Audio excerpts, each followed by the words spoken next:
तो बच्चों, आज हम पढ़ेंगे अलंकार। जैसा कि हमने कल पढ़ा था शब्दालंकार के बारे में, वैसे ही आज हम पढ़ेंगे अर्थालंकार के बारे में। तो आइए जानते हैं अर्थालंकार किसे कहते हैं और उनके भेद कितने हैं। तो सबसे पहले जानेंगे अर्थालंकार। अर्थालंकार नाम से ही स्पष्ट हो जा रहा है कि जैसे जो शब्दालंकार में होता था कि शब्दों में चमत्कार उत्पन्न होता था, उसी प्रकार अर्थालंकार में आपके जब अर्थ बताए जाएंगे उसमें चमत्कार उत्पन्न होगा, उसे ही क्या कहेंगे हम, अर्थालंकार कहेंगे। तो इनके भेद 100 से भी अधिक माने गए हैं, लेकिन हमारे सिलेबस में कुछ दिए गए हैं अलंकार के बारे में, उन्हीं के बारे में हम पढ़ेंगे। जैसे सबसे पहले हम पढ़ेंगे वो है रूपक अलंकार, रूपक उपमा अलंकार सबसे पहले पढ़ेंगे। सबसे पहले पढ़ेंगे उपमा अलंकार,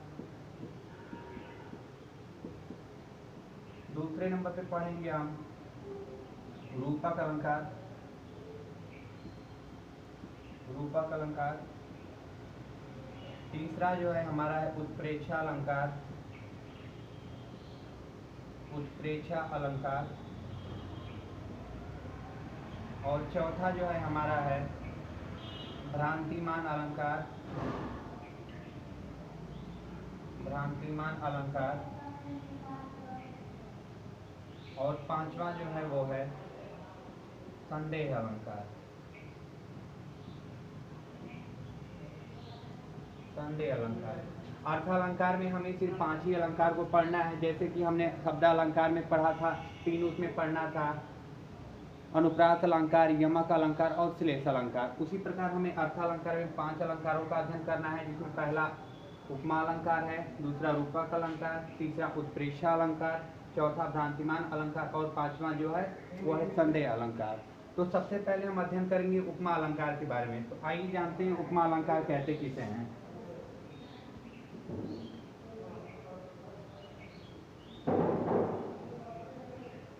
तो सबसे पहले उपमा अलंकार के बारे में जानते हैं कि उपमा होती है, इसमें होती है यानी उपमा जिसमें दो वस्तुओं के बीच में तुलना जहाँ पर किया जाएगा वहाँ पे उपमा अलंकार होगा। या कह सकते हैं कि जहाँ पे उपमे में उपमान की तुलना की जाएगी वहाँ पे उपमा अलंकार हो जाएगा। अब इनके भेद के बारे में जानते हैं, उपमा अलंकार के भेद।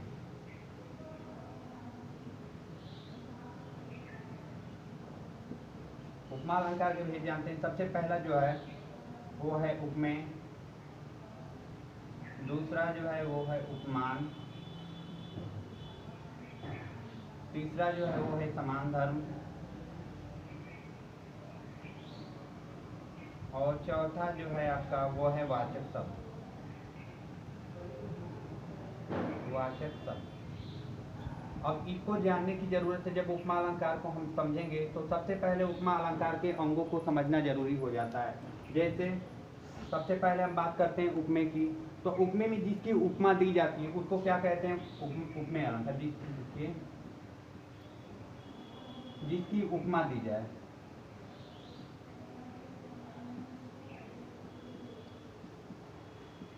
जिसकी उपमा दी जाए उसे क्या कहेंगे हम, उपमेय कहेंगे। और दूसरा जो है वो है जिससे आपकी उपमा की जाए।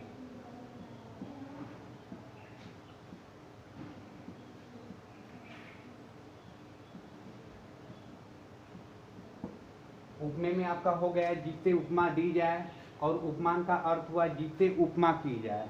और समान धर्म का मतलब है उपमेय अम्मेय, उपमेय और उपमान में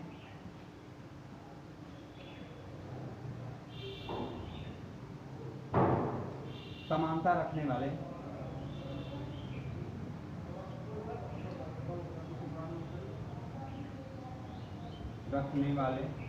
धर्म।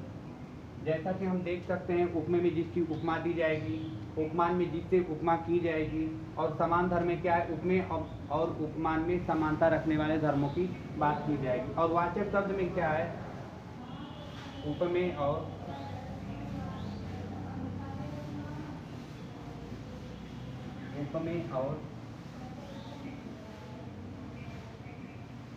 उपमान की समानता प्रदर्शित करने वाले सादृश्यवादी सादृश्यवाचक शब्द। अब यहाँ पे उपमा अलंकार कंफर्म हो जाता है कि किस प्रकार उपमेय को हम समझेंगे। सबसे पहले जानते हैं कि उपमा अलंकार के भेद। तो जैसा कि मैंने आपको बताया, उपमेय, उपमान, समान धर्म और वाचक शब्द, ये उपमा अलंकार के भेद हैं, यानी अंग कह सकते हैं। उपमेय में आप पढ़ेंगे जिसकी उपमा दी जाए, और उपमान क्या होगा, जिससे उपमा की जाए। समान धर्म आपका क्या हो जा रहा है, उपमेय और उपमान में समानता रखने वाले धर्म को हम क्या कहेंगे, समान धर्म। और वाचक शब्द यानी उपमेय और उपमान की समानता प्रदर्शित करने वाले सादृश्यवाचक शब्द। उदाहरण देंगे, इससे आपको स्पष्ट हो जाएगा कि उपमा अलंकार किसे कहते हैं और इनके भेद कैसे पता करेंगे। तो सबसे पहले हम जानते हैं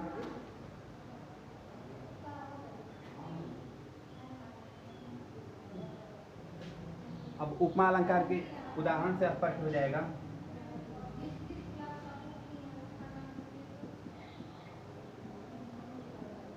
देखिए पहला क्या है, पीपर पात सरस मंडोला। पीपर पात सरस मंडोला, जैसा कि मैंने बताया कि उपमेय में और उपमान का तुलनात्मक अध्ययन किया जाएगा। उसमें क्या होगा, देखिए पीपर पात जो है ये क्या है आपका, उपमेय हो जाता है, और मंडोलना क्या होगा, उपमान, उपमान हो जाएगा। जैसे कह रहा है कि पीपर पात सरस मंडोला, यानी पीपर के पात के जैसा मन क्या कर रहा है, डोल रहा है। अर्थात यहाँ पे हम कह सकते हैं कि उपमा अलंकार होगा, क्योंकि पीपर पात और मंडोला यानी दोनों में क्या किया जा रहा है, तुलनात्मक अध्ययन किया जा रहा है। इस वजह से हमें क्या कहेंगे, उपमा अलंकार। दूसरा उदाहरण देखते हैं,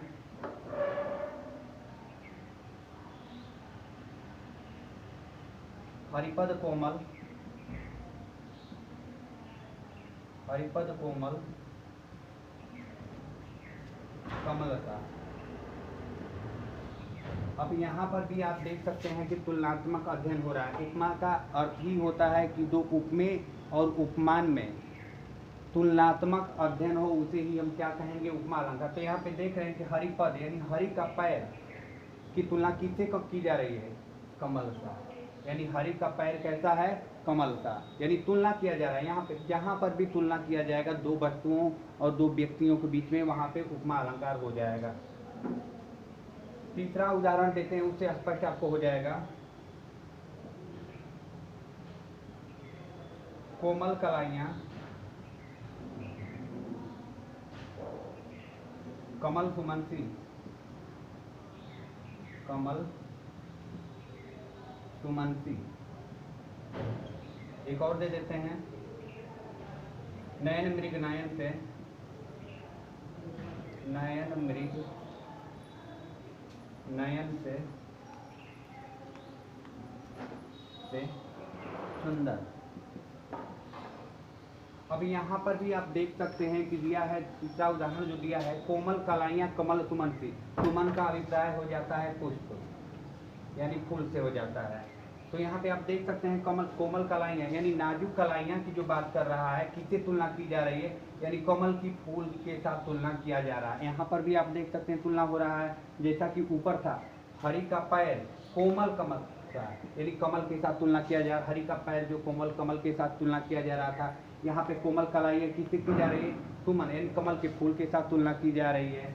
और तीसरा आप देखिए, नयन मृग, मृग मतलब क्या होता है, हिरण, यानी नयन यानी हिरण की आंखों से नयन सुंदर, यानी क्या किया जा रहा है, दोनों के बीच में कंपेयर किया जा रहा है, यानी तुलना किया जा रहा है, नयन मृग का हो नयन से सुंदर।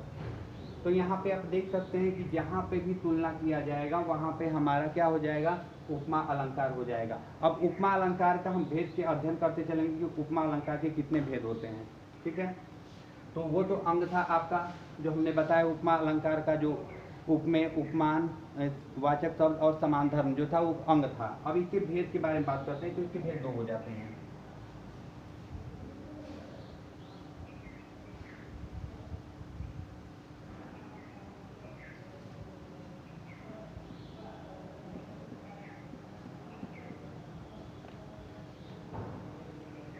पहला जो हो जाता है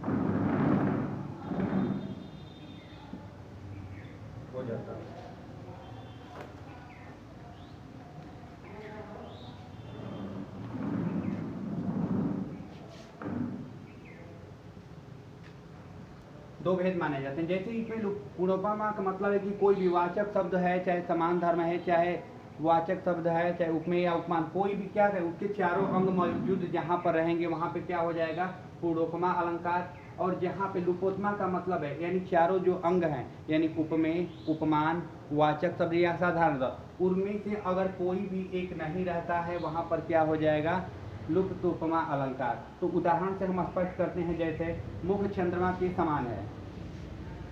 पहला अध्ययन करेंगे पूर्वोपमा का।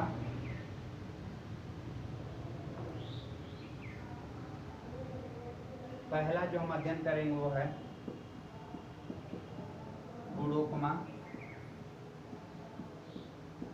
अलंकार।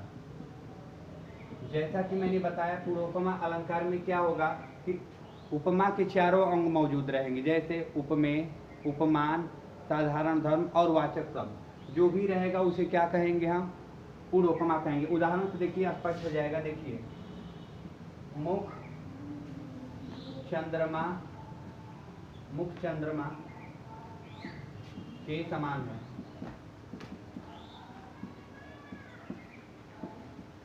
उदाहरण क्या है, मुख चंद्रमा के समान है, ठीक है। तो इसमें आप देख सकते हैं उपमेय क्या है, तो उपमेय हमारा क्या हो गया मुख हो गया। उपमान क्या हो गया हमारा, अरे चंद्रमा क्या हो गया उपमान हो गया, ठीक है। देख सकते हैं आप, सॉरी यहाँ पे मतलब समान सुंदर होना चाहिए था, सुंदर है। पूर्वोपमा में यहाँ पे मुख चंद्रमा के समान सुंदर है। तो देखिए यहाँ पे मुख जो हो गया उपमेय हो गया, चंद्रमा क्या हो उपमान हो गया, और समान क्या हो गया आपका, ये हो गया आपका वाचक शब्द, और सुंदर क्या हो गया आपका साधारण धर्म। साधारण धर्म यहाँ पे आप देख सकते हैं, यहाँ पे पूर्वोपमा क्लियर हो रहा है क्योंकि यहाँ पे उपमेय के चारों अंग मौजूद हैं। जैसा कि मुख चंद्रमा के समान सुंदर है, मुख आपका क्या होगा उपमेय, और की तुलना किस में की जा रही है मुख के साथ चंद्रमा की तुलना किया जा रहा है कि मुख जो चंद्रमा के जैसा सुंदर है कि जैसा भी आ जाता है वहाँ पर भी उपमा अलंकार हो जाता है। तो आप देख सकते हैं यहाँ पे क्या उपमेय के चारों अंग मौजूद है, इस वजह से क्या हो जाएगा हमारा पूर्वोपमा अलंकार हो जाएगा। दूसरा उदाहरण देते हैं, नीलिमा फूल जैसी सुंदर है, फूल के समान कर देते हैं, फूल के समान सुंदर है। अब यहाँ पर भी देख सकते हैं कि उपमा का क्या है चारों अंग मौजूद है। जैसे नीलिमा क्या हो गई उपमेय हो गई, फूल क्या हो गया हमारा उपमान हो गया, समान क्या हो गया वाचक शब्द,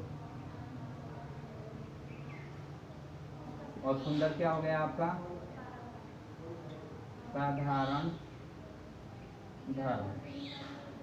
तो यहाँ पे पूर्वोपमा आपको समझ में आ गया होगा कि जहाँ पे उपमेय के चारों अंग मौजूद हैं। उपमेय के चारों अंग कौन कौन से थे वो मैंने आपको बताया है। पहला जो है क्या है उपमेय है, दूसरा उपमान है, तीसरा क्या है वाचक शब्द है, और चौथा क्या है आपका साधारण धर्म। तो ये जहाँ चारों विद्यमान रहेंगे, जहाँ पर ये चारों विद्यमान रहेंगे वहाँ पे क्या हमारा हो जाएगा पूर्वोपमा अलंकार। यानी पूर्वोपमा का क्या है पूर्व, पूर्व मतलब क्या है पूर्वोपमा मतलब पूर्व यानी पूरा रहेगा, जिसमें वो हो जाएगा हमारा उपमा पूर्वोपमा अलंकार हो जाएगा। तो आप उदाहरण से आपको स्पष्ट हो गया होगा कि पूर्वोपमा अलंकार किसे कहते हैं। अब बात करते हैं लुपोत्मा अलंकार की।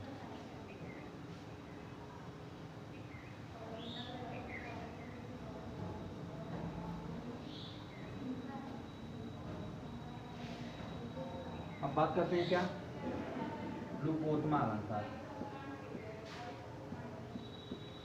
और इसी नाम से ये स्पष्ट हो जा रहा है लुप्त।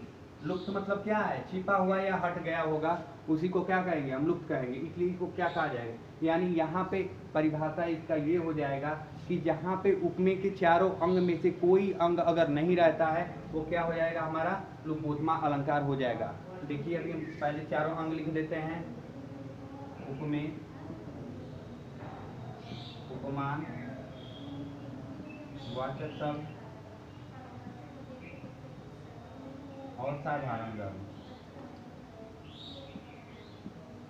साधारण धर्म, अगर इन्हीं चारों में से अगर उदाहरण में कोई भी नहीं रहता है तो क्या हो जाएगा हमारा लुपोत्मा अलंकार हो जाएगा। उदाहरण देखिए आपको समझ में आ जाएगा। मुख चंद्रमा समान है,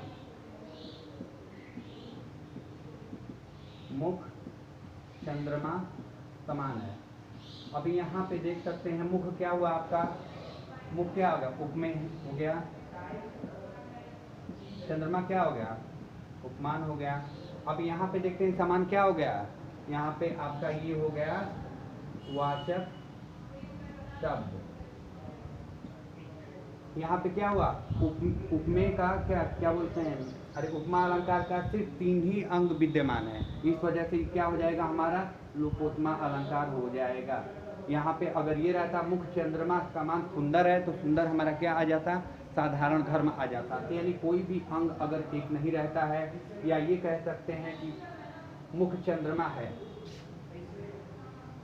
मुख चंद्रमा सा है, ये भी हमारा क्या हो जाएगा, ये भी लुपोत्मा हो जाएगा, क्योंकि क्या है इसमें वाचक शब्द नहीं है और ना ही साधारण धर्म है। यानी चारों में से अगर कोई एक भी अगर नहीं रहता है तो उसमें किसमें आ जाता है हमारा लुपोत्मा अलंकार में आ जाता है। तो इस वजह से हमें क्या करना है कि उदाहरण से स्पष्ट हो गया। दूसरा उदाहरण भी हम आपको दे देते हैं कि दूसरा अलंकार क्या है। तो यहाँ पे आप देख सकते हैं दूसरा अलंकार में नीलिमा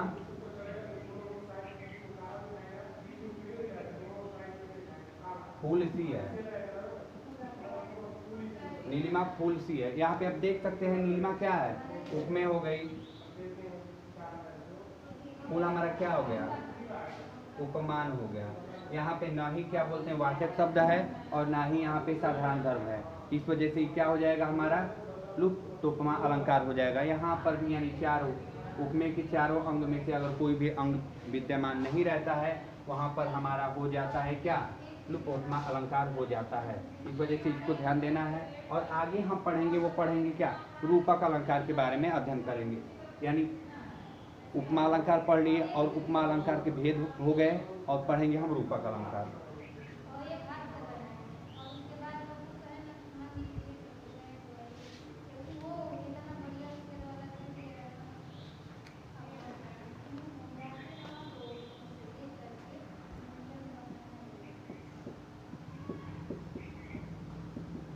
रूपक अलंकार का परिभाषा हो जाता है दो वस्तुओं के बीच में भेद रहित जब आरोप किया जाता है, वहां पे हमारा हो जाता है रूपक अलंकार। जैसे कि उपमा में क्या था, दो वस्तुओं और व्यक्तियों के बीच में क्या था, तुलना किया जा रहा था, और रूपक अलंकार में क्या किया जा रहा है, भेद रहित आरोप किया जा रहा है। उदाहरण से स्पष्ट हो जाएगा कि क्या है। जैसे मान लीजिए मैया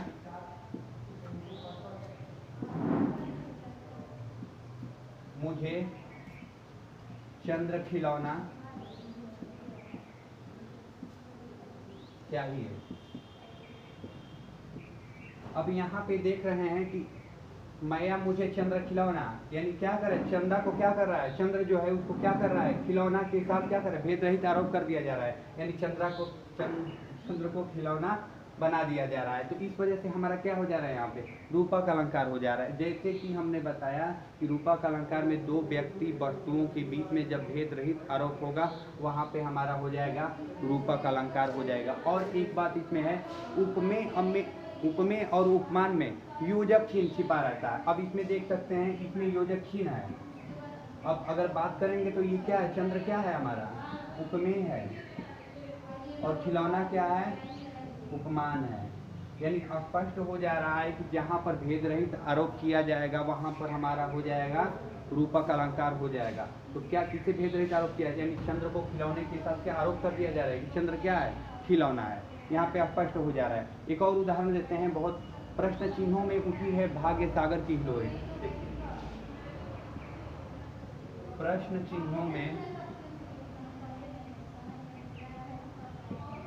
चिन्हों में उठी है भाग्य सागर की हिलोरे, भाग्य सागर की हिलोरे। अब यहाँ पर भी आप देख सकते हैं कि दिया है दूसरा उदाहरण जो है वो क्या है, कह रहा है प्रश्न चिन्हों में उठी है भाग्य सागर की हिलोरें। जैसे कि मैंने बताया कि उपमेय और उपमान में योजक चिन्ह छिपा रहता है, तो यहाँ पे हमारा भाग्य क्या हो गया, उपमेय हो गया, और सागर क्या हो गया, उपमान हो गए। यानी भाग्य और सागर में क्या किया जा रहा है, भेद रहित आरोप किया जा रहा है कि प्रश्न चिन्हों में उठी है भाग्य सागर की हिलोरें। तो यहाँ पे स्पष्ट हो जा रहा है कि जहाँ पर भी दो वस्तुओं दो व्यक्तियों के बीच में जब भेद रहित आरोप किया जाएगा, यानी डायरेक्ट आरोप किया जाएगा, वहाँ पर हो जाएगा हमारा रूपक अलंकार। एक और उदाहरण देते हैं हम, बहुत फेमस है।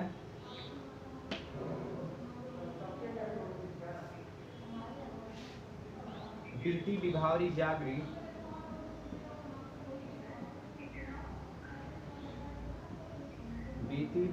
जागरी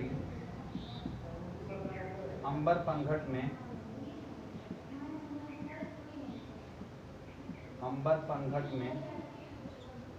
डूबो रही तारा घट उषा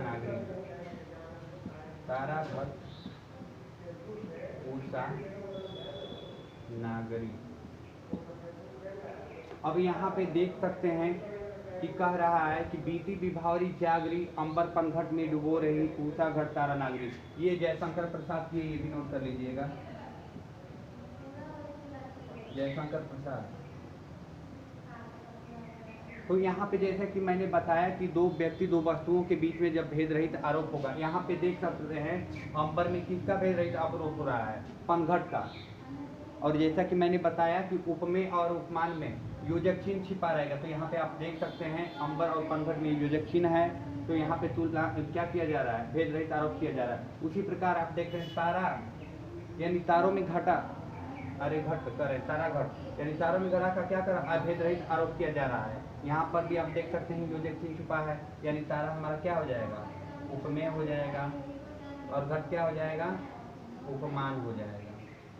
उसी प्रकार उषा नागरी में क्या किया जा रहा है, यहाँ पे भी भेद रहित आरोप किया जा रहा है। उषा में नागरी यानी एक महिला की क्या किया जा रहा है, तुलना, अरे क्या भेद रहित आरोप किया जा रहा है। यहाँ पे देख सकते हैं योजक चिन्ह छिपा हुआ है। तो यानी रूपक अलंकार का तात्पर्य ही हो जाता है कि जहाँ दो वस्तुओं के बीच में भेद रहित आरोप होगा, वहाँ पे रूपक अलंकार हमारा हो जाएगा। तो यहाँ पे उदाहरण के साथ आपको स्पष्ट हो गया होगा कि रूपक अलंकार किसे कहते हैं। और इसके पहचानने का सबसे अगर ट्रिक की बात करें तो सबसे पहचानने का तरीका सरल हो जाता है कि उपमेय और उपमान में योजक चिन्ह छिपा रहेगा, यानी जहाँ पे भी योजक चिन्ह छिपा रहेगा निश्चय ही वो क्या होगा, हमारा रूपक अलंकार हो जाएगा निसंदेह।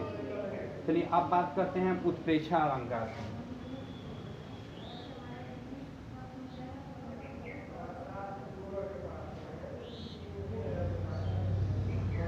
बात करते हैं उत्प्रेक्षा अलंकार।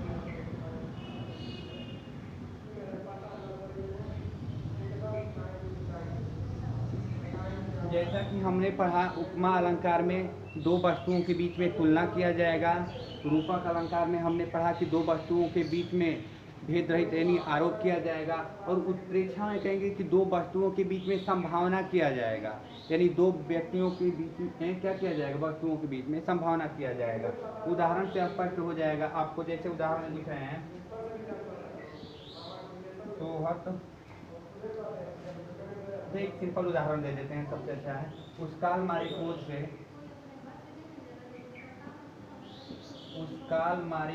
से तन कांपने उनका लगा, मानो हवा के जोर से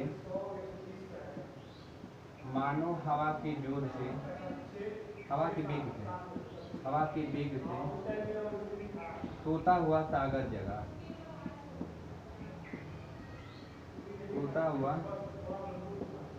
जगा।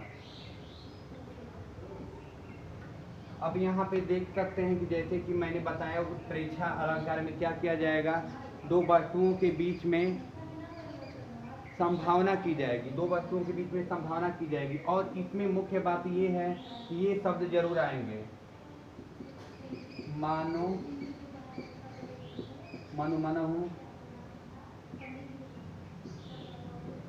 जानो,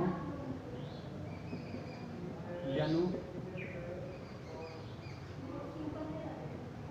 जन्म। उत्प्रेक्षा अलंकार जहाँ पे होगा ये 6 शब्द जरूर उसमें आएंगे। अगर ये 6 शब्द अगर आते हैं तो बिना हिचक के अब क्या कर सकते हैं कि क्या है हमारा उत्प्रेक्षा अलंकार। तो यहाँ पर भी देख सकते हैं कि दिया है, उस काल मारे क्रोध से तन कांपने उनका लगा, मानो हवा के जोर से। यहाँ पे क्या किया जा रहा है, संभावना किया जा रहा है, न कि आरोप किया जा रहा है, न ही तुलना किया जा रहा है। यहाँ पे संभावना की जा रही है कि मानो हवा के वेग से सोता हुआ सागर जगा। तो आप स्पष्ट हो गया आपको कि क्या होगा, तीनों अलंकारों में पहले उपमा में क्या, उपमा में हम तुलना करेंगे दो वस्तुओं के बीच में, रूपक में भेद रहित आरोप करेंगे, और उत्प्रेक्षा में हम क्या करेंगे, संभावना करेंगे कि मानो ऐसा हो गया। ठीक है, दूसरा उदाहरण देते हैं, आपको स्पष्ट हो जाएगा कि क्या है। सोहत ओढ़त पीठ पर, सोहत ओढ़त पीठ पर श्याम सलोन गात, श्याम सलोने गात, सलोने गात, मनहु नीलमणि शैल पर, मनहु नीलमणि शैल पर, शैल पर आतप परम प्रभाव। अब यहाँ पर भी आप देख सकते हैं कि जैसे कि मैंने बताया उत्प्रेक्षा अलंकार में संभावना की जाएगी दो वस्तुओं के बीच में। उसी प्रकार देखिए, सोहत ओढ़त पीठ पर श्याम सलोनी गात, मनहु नीलमणि शैल पर आतप पर प्रभात। अब देखिए यहाँ पे क्या, जैसे कि मैंने बताया कि इन 6 शब्दों में से यानी कोई भी अगर शब्द आ जाता है तो वहाँ पे क्या हो जाएगा, हमारा उत्प्रेक्षा अलंकार हो जाएगा। अब इसको बात करते हैं। देखिए श्री कृष्ण के दिया है कि सोहत ओढ़त पीठ पर श्याम सलोनी गात, मनहु नीलमणि शैल पर आतप पर प्रभात। तो यहाँ पे क्या किया, श्री कृष्ण के सुंदर शरीर में, श्री कृष्ण के सुंदर शरीर में नीलमणि शैल यानी नीलमणि क्या किया है, इसको नीलमणि पर्वत से क्या किया गया है कि संभावना की, संभावना, हाँ संभावना की गई है। आतप पर, और उनके जो वस्त्र पहने हुए हैं क्या की गए, सूर्य के साथ चमक रही है, सूर्य के साथ यानी सुबह के साथ वो तुलना की गई है, अरे संभावना की गई, सॉरी। तो यहाँ पे आप देख सकते हैं कि जहाँ पे दो वस्तुओं के बीच में संभावना किया जा रहा है वहाँ पे हमारा हो जा रहा है उत्प्रेक्षा अलंकार। इसके बाद हम पढ़ेंगे अतिशयोक्ति अलंकार के बारे में। चलिए अब बात करते हैं हम अतिशयोक्ति अलंकार की।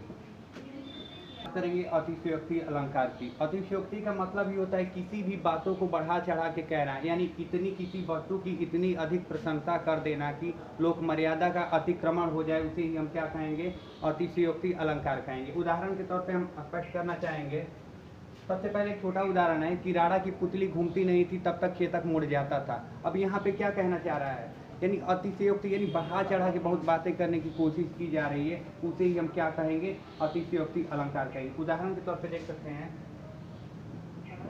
आगे नदियां पड़ी अपार, पड़ी अपार, घोड़ा उतरे, घोड़ा, अरे आगे नदियां पड़ी अपार, घोड़ा उतरे कैसे उस पार।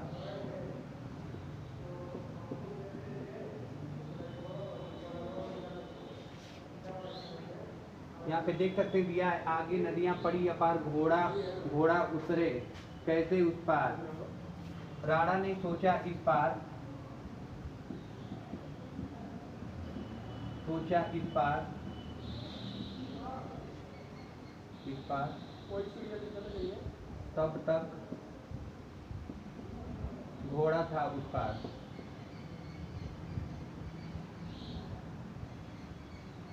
अब यहाँ पे देख रहे हैं, कह रहा उदाहरण के तौर पे, आगे नदियां पड़ी अपार, घोड़ा कैसे उतरे कैसे उस पार, राणा ने सोचा इस पार, तब तक घोड़ा था उस पार। यानी यहाँ पे क्या किया जा रहा है, बढ़ा चढ़ाकर बातें करने की कोशिश की जा रही है। इस वजह से हमें क्या होगा, अतिशयोक्ति, यानी इसका परिभाषा ही हो जाता है कि किसी वस्तु की इतनी अधिक प्रशंसा किया जाए कि लोक मर्यादा का अतिक्रमण हो जाए, वहाँ पे हमारा हो जाता है अतिशयोक्ति अलंकार। एक और उदाहरण है, बताते हैं आपको।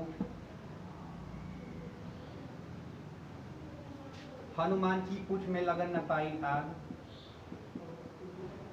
हनुमान की पूंछ में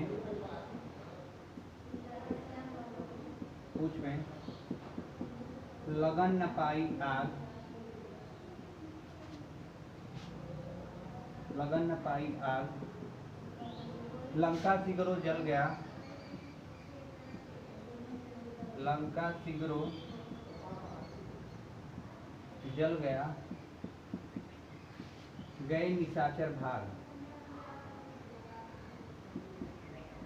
गए निशाचर भाग। यहाँ पे भी आप देख सकते हैं कि अतिशयोक्ति यानी कितनी बढ़ा चढ़ा के बातें की जा रही है कि लोक मर्यादा का क्या हो रहा है, अतिक्रमण हो जा रहा है। यानी यहाँ पे देख सकते हैं हनुमान की पूंछ में लगन न पाई आग, यानी हनुमान की पूंछ में आग भी नहीं लगी है तब तक लंका सिगरो जल गया, गए निशाचर भाग। अगर पूंछ में आग ही नहीं लगी है तब तक लंका कैसे जल गया और निशाचर वहां से कैसे भाग गए। तो यहाँ पे क्या हो रहा है कि बहुत से बढ़ा चढ़ा के बातें की जा रही है, यहाँ पे हो जाता है हमारा अतिशयोक्ति अलंकार। अब बात करते हैं हम भ्रांतिमान अलंकार की।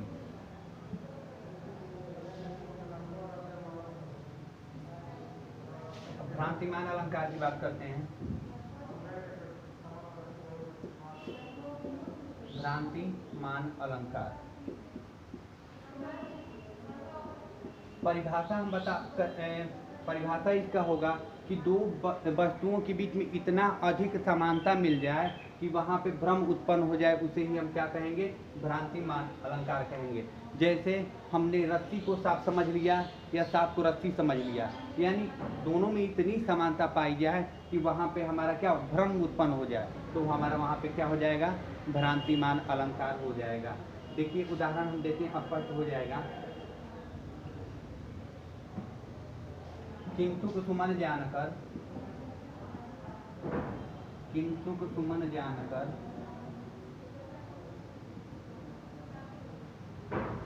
झपटा सुखी लाल चोट पे,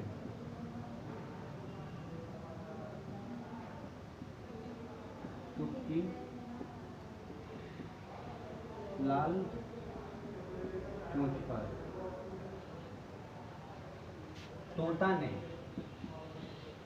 तोता ने निज ठोर चलाई, जामुन का फल उसे समझकर, जामुन का फल उसे समझकर, उसे समझकर। अब यहाँ पे देख सकते हैं भ्रांतिमान में, देखिए किंतु जो भावरा है, किंतु का मतलब होता है भावरा, और सुख का अर्थ है तोता। तोता यहाँ पे देख सकते हैं किंतु सुमन जानकर, यानी भावरा ने फूल समझकर, सुमन का अर्थ है फूल से, यानी किंतु को फूल समझकर झपटा सुखी लाल चोच पर, यानी भ्रम, भावरा को इतना भ्रम हो गया है तोते को चोच को देख के कि वो क्या समझ रहा है कि वो फूल है। तोते ने निज ठोर, निज मतलब होता है अपना, तोता ने अपना ठोर चलाया, जामुन का फल उसे समझकर। अब तोते को भी यहाँ पे भ्रम हो जा रहा है, तोता भी भौरा को क्या समझ रहा है, ये समझ रहा है कि क्या है, जामुन का फल है। इस वजह से देख सकते हैं कि किंतु के भौरा को भी यहाँ पे भ्रम हो गया है और तोते को भी भ्रम हो गया। भ्रम किसका हुआ है, तो किंतु को भ्रम हुआ है, यानी भौरा को भ्रम हुआ है कि वो फूल है, और तोता को भ्रम हुआ कि वो जामुन का फल है। तो इस वजह से आप देख सकते हैं कि जहाँ पर भी भ्रम उत्पन्न हो जाता है वहाँ पे हमारा हो जाता है भ्रांतिमान अलंकार। तो एक और बताते हैं उदाहरण आपको।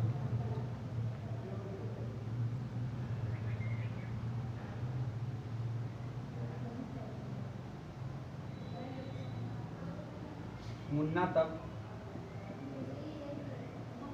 तब मम्मी के सिर पर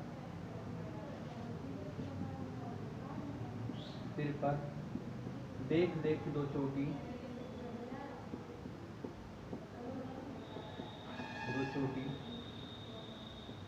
अब यहाँ पे देखिए, मुन्ना तब मम्मी के सिर पर देख देख चोटी भाग खड़ा हुआ, भाग खड़ा हुआ, सिर पर साफी लोटी, साफी लोटी। यानी यहाँ पे भी देख सकते हैं कि एक लड़का है और उसकी मम्मी के यानी 2 चोटी का बाल बनाई हुई है, उसको देख के क्या कर रहा है, उसे लग रहा है कि साफी यानी सांप है, उसको भ्रम हो गया और वहाँ से क्या कर रहा है, वो भाग गया है। और तीसरा उदाहरण हम एक और दे देते हैं आपको, बिल बिचारी प्रवचन, बिल बिचारी प्रवचन लग्यो नागकुंड में ब्याल, नागकुंड में ब्याल, ताहू करी उख, ताहू कारी उख, भ्रम लियो, भ्रम लियो, उठाए उतार। अब यहाँ पर भी देख सकते हैं दिया है, बिल बिचारी प्रसिन लग्यो नागकुंड में ब्याल, ताहूकारी उख भ्रम लियो, लियो उठाए उतार। यानी यहाँ पे आप देख सकते हैं कि क्या एक जो हाथी है, सबसे पहले यहाँ पे समझे बिल बिचारी प्रसिन लग्यो, यानी हाथी के सूंड को जो सांप है, ब्याल का मतलब होता है सांप, सांप को लगता है कि उसका सूंड क्या है, बिल है, और उसमें जाने की कोशिश करने लगता है। और यहाँ पे आप देख सकते हैं कि दिया है ताल मतलब होता है हाथी, और यहाँ पे भी देख सकते हैं कि हाथी को मतलब सांप में भ्रम हो जाता है, उसे लगता है कि क्या है, ऊख यानी गन्ना। तो यहाँ पे भी देख सकते हैं कि सांप को भी मतलब हाथी में के सूंड में मतलब बिल का भ्रम उत्पन्न हो गया है, उसी प्रकार हाथी को भी क्या हो गया, सांप को मतलब ऊख समझकर यानी गन्ना समझकर उठाने का भ्रम हो गया। तो यहाँ पे आप समझ सकते हैं कि 2 वस्तुओं के बीच में इतनी अधिक समानता पाई जाए कि वहाँ पे भ्रम उत्पन्न हो जाए, उसे ही क्या कहेंगे हम, भ्रांतिमान। और अंतिम अलंकार हम पढ़ेंगे वो है हमारा संदेह अलंकार।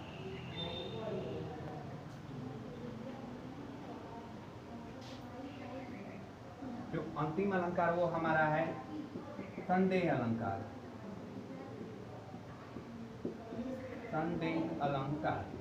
अब यहाँ पर आप देखिए, जैसे कि भ्रांतिमान में हम पढ़ रहे थे कि भ्रम 2 वस्तुओं के बीच में इतनी अधिक समानता पाई जाए कि वहाँ भ्रम उत्पन्न हो जाए, तो भ्रांतिमान में भ्रम आपका क्या हो जाता है, पक्का हो जाता है, और संदेह में पूरे समय तक संदेह बना रहता है, आप समझ नहीं पाते हैं कि रस्सी है कि सांप है, भ्रम वहाँ नहीं बनता है, वहाँ पे अभी संदेह रहता है। तो उदाहरण से आपको स्पष्ट हो जाएगा।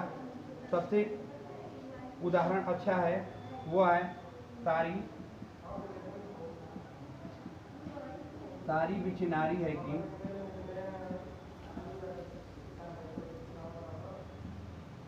सारी बिचनारी है कि नारी बिच सारी है, बिच सारी, सारी है कि सारी बिच नारी है कि नारी बिच सारी है, सॉरी नारी बिच सारी है। तो यहाँ पर भी आप देख सकते हैं कि क्या कंफ्यूज यानी क्या बोलते हैं, संदेह है, यानी समझ में नहीं आ रहा है। ये उस समय की बात है जब दुर्योधन और दुशासन जब द्रौपदी का चीर हरण कर रहा था, तो उसकी चीर मतलब होता है कपड़ा, यानी द्रौपदी का जब कपड़ा उतारा जा रहा था तो साड़ी इतनी बढ़ती जा रही है कि वहाँ पे दुशासन को भ्रम, अरे दुशासन को संदेह हो जाता है कि साड़ी है कि नारी है, कि नारी है कि साड़ी है। तो यहाँ पर आप देख सकते हैं कि हमेशा संदेह बना रहेगा। और एक और उदाहरण हम देते हैं, यह काया है या शेष उसी की छाया, यह काया है कि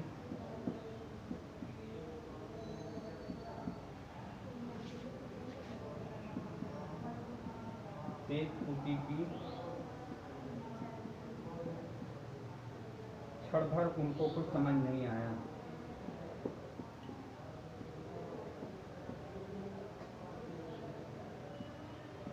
कुछ समझ न आया।